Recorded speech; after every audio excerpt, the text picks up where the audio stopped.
Aloha, I'm Representative Cynthia Thielen. I represent the windward side of Oahu, and I'm very delighted and honored to have Dr. Harry Ako with me today.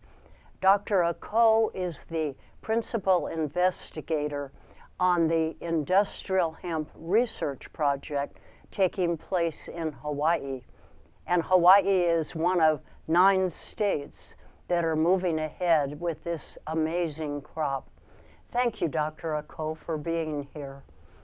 We both were at a conference, and you were invited there to be a presenter at the conference, and it was the HIA, the Hemp Industries Association, the national organization, and we were there in Kentucky. So maybe you can talk a little bit about what you did and what your thoughts were about this national conference. Well, I think I gave a progress report on what we had done, and I thought that we came across very well because we had done a lot compared to other places. Some of the highlights were we put to rest once and for all, trying to grow temperate zone hemps in Hawaii. They won't grow. And we've found some subtropical hemps, and they grew like gangbusters. There's unbelievable growth, both the fiber type and the seed type. So those went really, really well. And I think the audience really appreciated the results. So Dr. Ako, for Hawaii and for economic development and agriculture, what does that mean? I think the next step, we have to do it very well too. The next step being we have to get farmers to grow it and sell it. And it doesn't really end until we get money in farmers' pockets. They can sell it and make profit on it. Well, then I'll tell you what I wanted to just show to the viewing audience, a 1938 copy of Popular Mechanics, and what it's talking about is the new billion-dollar crop. 1938, almost 100 years ago, the new billion-dollar crop was hemp. And they saw the economic opportunity for the farmers to grow the hemp and then put it into I think it's called value-added products, such as fabric, rope. There are 25,000 uses or products that you can make out of the hemp plant.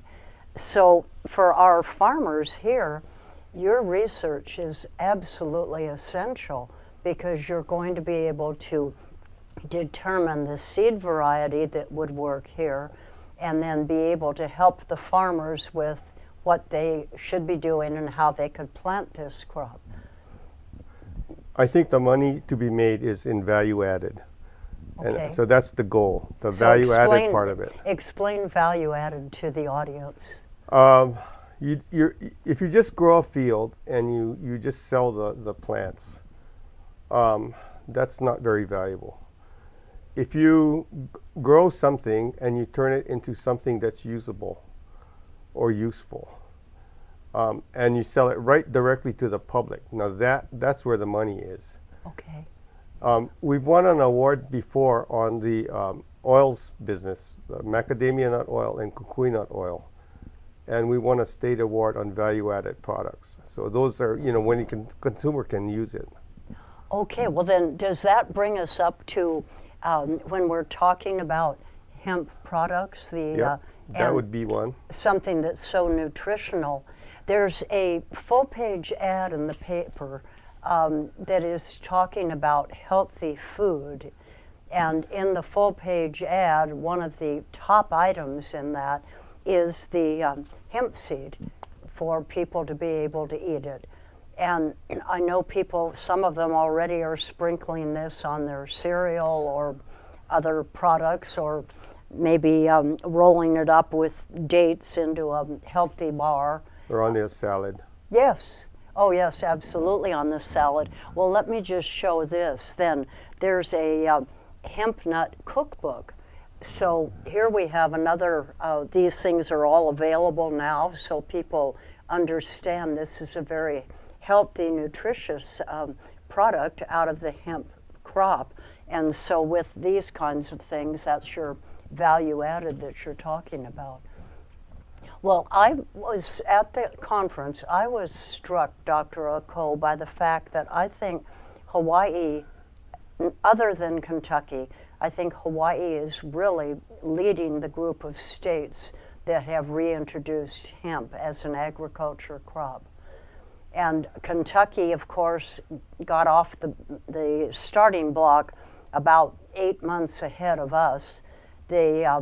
They've sued the DEA, the Drug Enforcement Administration, and said, you can't stop us from bringing in the live hemp seed to grow this agricultural crop because Congress has authorized this under the 2014 Federal Farm Act. So the DEA, the judge, I think very wisely put the parties together in negotiations, and they worked out the situation, and the DEA issued the permit to import the seed within, I think, 2 days. For us, it took more like, what was that? 11 months. 11 months. We have a 2-year project, and 11 months are getting a permit that shouldn't even be needed to bring in the low THC seed to do the hemp research project. So almost 1 year out of that has lapsed because of the DEA causing so much bureaucratic problems to do it. The other states, I believe there's another 8 states that are growing actively, and more are lining up to come and be part of that. Do you see this again as where does Hawaii have an agricultural advantage? I think in the value added, our thinking is further ahead than them. They're just thinking of it as a crop. Okay, so explain that, and how many crops a year we can have. They're thinking they're just going to grow the plants and sell them. We're thinking we're going to grow the crops, we're going to make it into something that the consumer can use and sell that. Okay, and then how many crops a year can we? Okay, we now know that one of our experiments suggests that we can grow 3 crops a year where they can grow only 1. Wow. Because they've got winter. Okay. And we don't. And we can grow 3 crops a year. And well, so that really puts us ahead. I mean, obviously, hemp is a very growing industry in the United States, and they're talking about 620 million a year in hemp products right now, and the demand is just escalating. When you have a full-page newspaper ad about healthy food, and you have that ad up there, and one of the top ingredients in that full-page ad in our local newspaper is a hemp product. So you know how far it's moved ahead here. And then with our being able to do the 3 crops a year, we just are heads and shoulders ahead. What about developing a seed bank for other states as well? Is that something that could work? We have to work with partners. It becomes complicated because of intellectual property. Right. But, Hawaii supplies seed to most of the world anyway, right now. Corn, cotton, soy. So, when you go into Kentucky and you see the corn seed on the ground, that came from Hawaii. Oh, my word. Yes. So you're saying that we could be the same leader with the seed for hemp? Yes. And be able to provide that throughout the nation? Yes. Well, then that's an economic development right there for the farm industry, for the research industry, and then again with a crop that has the value-added capability. Yes. I wanted to talk about another value added. This may look a little bit strange, but it's a hemp matting, 100% hemp matting, and it can be used as erosion control. It can be used in your farms to eliminate the weed content, and it's 100% biodegradable, and it's something that you just would roll out among your crops, and then you would not have the weed problem that many farmers do have at this point. It leads right on in to something called hempcrete, and this, I will bring up my favorite block of hempcrete that came back from England. This is a portion of the hemp plant mixed with lime and a binder, and it's used in homes instead of drywall. It's not load bearing, but it is used where drywall would be located. And let me tell the viewers on this one something. 100% termite proof. Termites will not eat it, and if they do, they die. So fire retardant, your fire policies should drop in cost as they have in other places where they're building with hempcrete. And then you can put on like this kind of a finish so it's a little bit more formal for your inside walls and your exterior walls. And it's the acoustics are marvelous with this.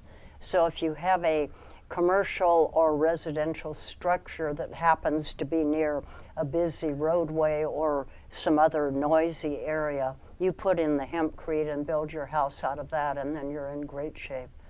And Don Nelson, the NBA basketball Hall of Famer coach, built his guest house out of hempcrete, and he told me he's going to be building the main house on Maui out of hempcrete. So this is what I would see the farmers, a market for the farmers right off the bat for one portion of the hemp project. And we have more than one or two homeless people who need cheap housing, and so we could grow the hemp to build houses, cheap houses for them. Yeah, and then again, it's something that would be very environmentally sound and healthy. There's a project in Bury St. Edmunds, England, where they've built the public housing out of hempcrete next to the bricks and mortar project. And it turned out, I know we're both coughing with our Kentucky colds, but it turned out that the people living in the hempcrete structures were healthier. And it's an amazing, I mean, it's a live, wonderful project with so many uses. Now, do you see, after the first crop that you've harvested, what are you now doing? Starting with your second? We harvested the second crop. You did. Dr. Acode, tell me, how tall does the hemp grow within, say, 12 weeks? 12 weeks, they'll grow about 11 feet tall. Wow. So that's almost a foot a week. Yep. That's the amazing thing. I've never seen a plant grow so fast. You can almost sit there and watch it. I mean, that is amazing.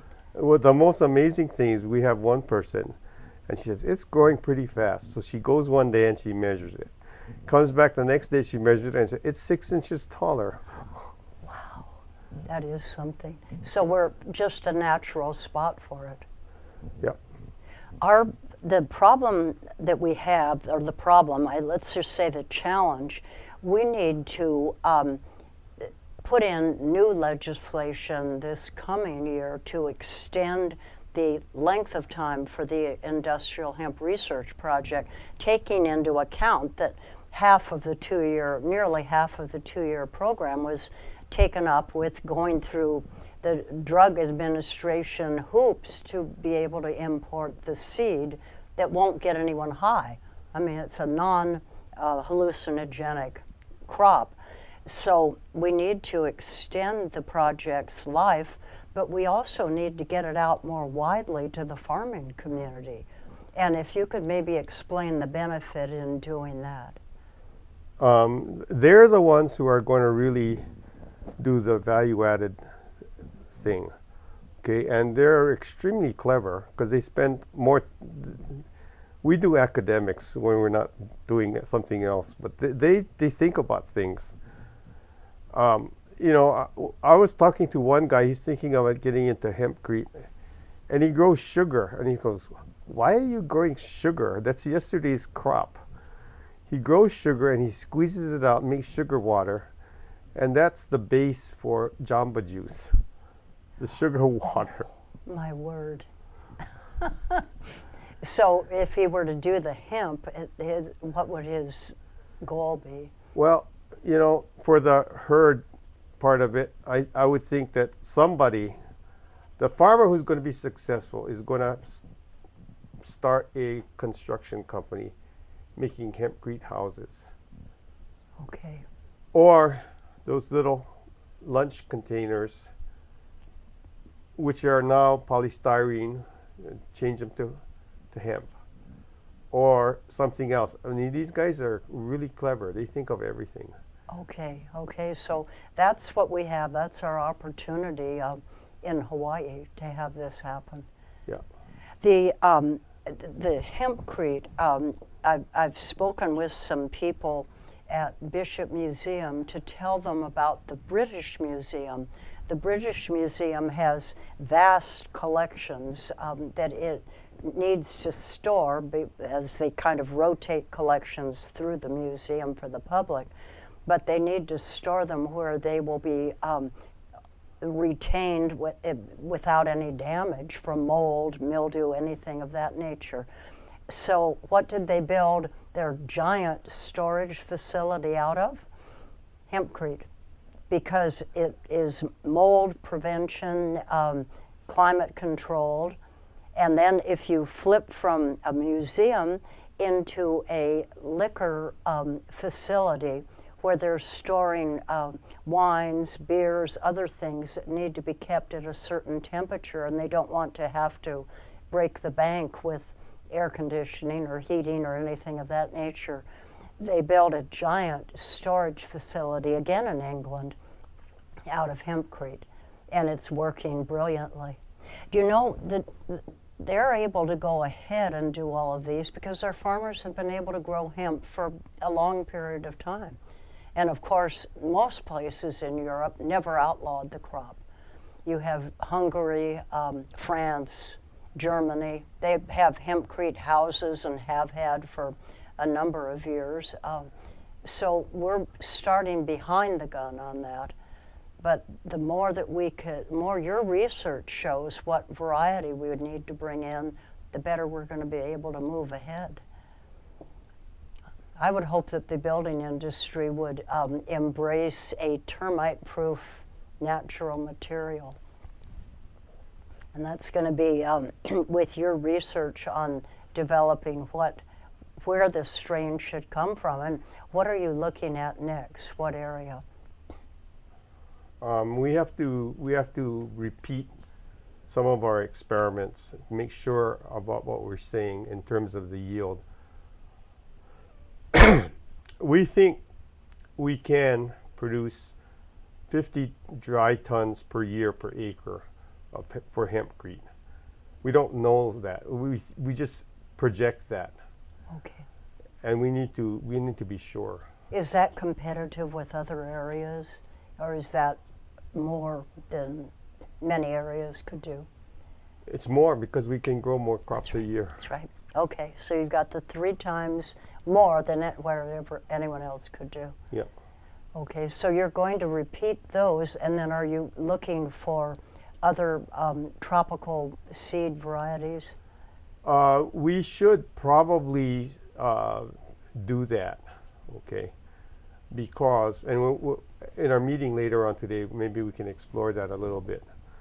Because the supplier now, there's some problems with him. Okay, so we want to go look at a different supplier, but it's got to be the tropical variety.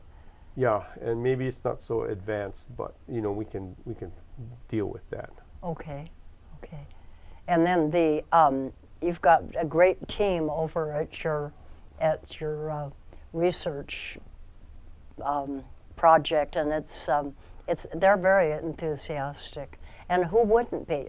You plant a crop, and you come back a day later, and it's 6 inches taller than it was the day before, and it's like, this is a miracle crop, which is what Popular Mechanics said in 1938.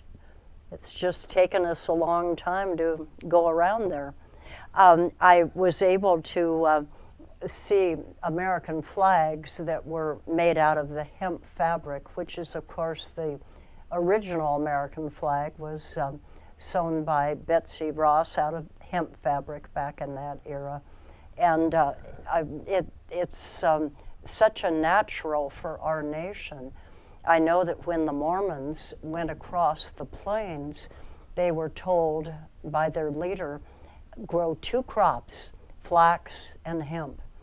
And that was essential for their survival. So the hemp would have been for food, the seed, and for the food as well as for the fabric and other uses. But today, do you recall the one presenter, Dr. Ako, that was part of a panel, was looking at hemp for a and I don't know how you pronounce that last word. Capacitor. Okay, and what does that mean? It's a little electronic part, and the fibers in the hemp, they're better, so it does its job better Than the existing product that they're using. Yeah. And isn't there quite a price differential? It's much cheaper, because the real fancy ones are made of all kinds of very expensive stuff. So we have people that already are, now that hemp has been made legal by Congress, hemp research and hemp projects, Congress has made those legal in 2014. So we already have people that are coming up with ideas that no one would have thought about 20 or 30 or 40 years ago. Yeah. So not as all right, this is great. The other thing I learned when I was back, I went via Washington, D.C. before coming back, and I learned that the very center of the cable car cable in San Francisco, the cable that runs the cable cars up and down the hills, the very center is a hemp, very fine hemp rope that keeps the cogs from going and I guess rubbing against each other, and it's essential to the integrity of the cable car system. Well, did they get it from American farmers? No, not yet, but they will. No, it comes in, I believe it's from Italy, somewhere over in Europe, that this is made and then grown by their farmers, processed over there, shipped over to San Francisco to run American cable cars. Well, within 2 years, 3 years, we'll have our farmers being able to provide that kind of material and have the cable cars run totally with the American parts. But it's been a long struggle. So I went from there up to Vermont and met with the Secretary of Agriculture for Vermont. And of course, Vermont is one of the states that is now growing industrial hemp as well. And they're looking at it a great deal for the food products. I think that's going to be a major focus and a major use. But it's the farmers and then the business people that will expand the kinds of uses and products that can be made out of hemp. So I'm so excited, Dr. Ako, that you're doing this project. It's the funding for it is not that high when you take a look at other projects that are funded. I mean, this is something that's very reasonable.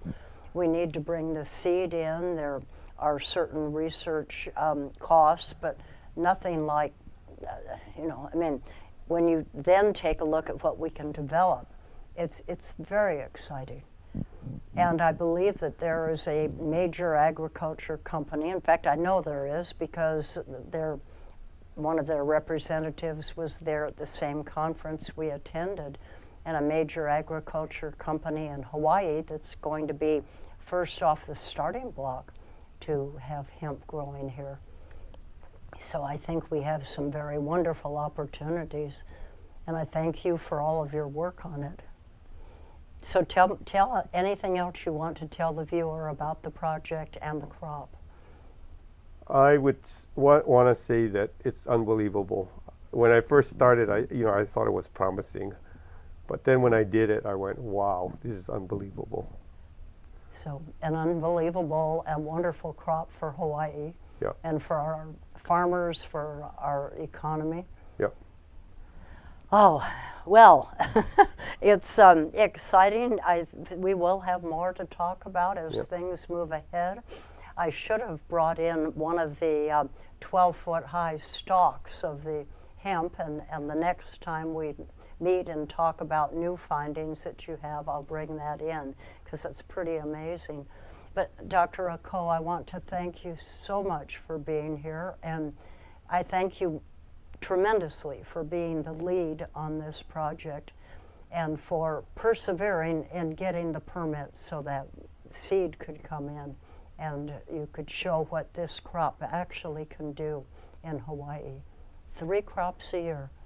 3 crops a year, so we're 3 times ahead of every state in the nation, and we really need to move this ahead. Thank you, Dr. Ako, for Yep. being here. Yep. Appreciate it. Aloha to all of you, and thank you for watching our project, our hemp project today, and seeing how well this is moving ahead. Aloha to you.